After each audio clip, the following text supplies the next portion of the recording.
Elements of database. একটা ডাটাবেজের কি কি এলিমেন্টস হতে পারে? এমএস অ্যাক্সেসের ক্ষেত্রে আমরা মোটামুটিভাবে 6টা গুরুত্বপূর্ণ উপাদান বা এলিমেন্টস নিয়ে কাজ করব, যেগুলো পর্যায়ক্রমিকভাবে tables, queries, forms, reports, macros and modules. Tables.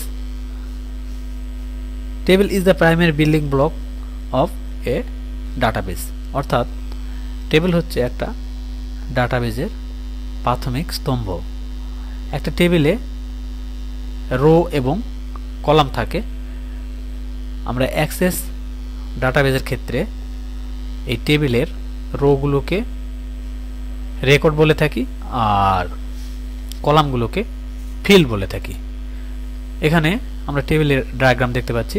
তো এখানে স্টুডেন্ট ফার্স্ট, স্টুডেন্ট লাস্ট, অর্থাৎ এগুলোকে আমরা, এই যে কলামগুলো আছে এগুলো এক একটা ফিল্ড। আর এই যে আমরা রো দেখতে পাচ্ছি ইডি, এগুলো, এই রোগুলো হচ্ছে রেকর্ড। আর এই ফিল্ড নেমটা হচ্ছে যেমন student first, student last, student number, এই নামগুলো হচ্ছে একটা ফিল্ড নেম। এরপরে কোয়েরিজ।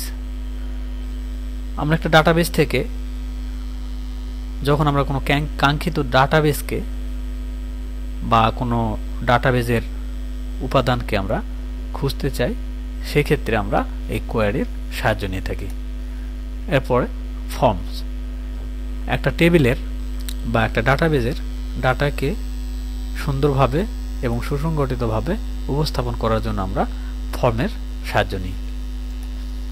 রিপোর্টস। ফর্ম আর রিপোর্টস বেসিক্যালি একই কাজ করে থাকে।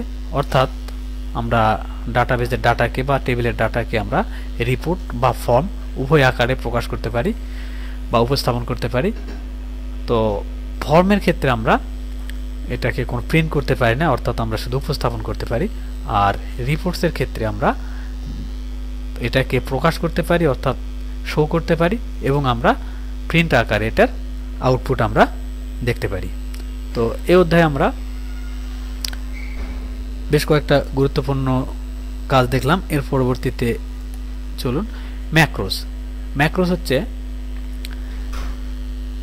একটা প্রোগ্রাম, অর্থাৎ ম্যাক্রোর আবিধানিক অর্থ হচ্ছে সংক্ষিপ্তকরণ।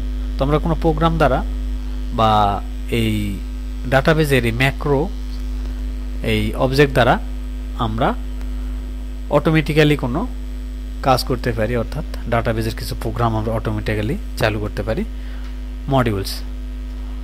মডিউলস হচ্ছে একটা এমএস অ্যাক্সেস ডাটাবেজ অবজেক্ট, অর্থাৎ ভিজুয়াল বেসিক অ্যাপ্লিকেশন প্রোগ্রাম দ্বারা আমরা অটোমেটিক্যালি কিছু কাজ, যেমন কাস্টমাইজ করা বা ডাটাবেস কাস্টমাইজ করা, এইসব ক্ষেত্রে আমরা এই মডিউল দ্বারা কাজগুলো করে থাকি। এই মোটামুটি ডাটাবেজের এলিমেন্ট সম্পর্কে আমরা দেখলাম। তো পরবর্তী লেসনে আমরা বিস্তারিত কাজগুলো হাতে কলমে করব। তো চলুন এর পরের লেসনে যাওয়া যাক।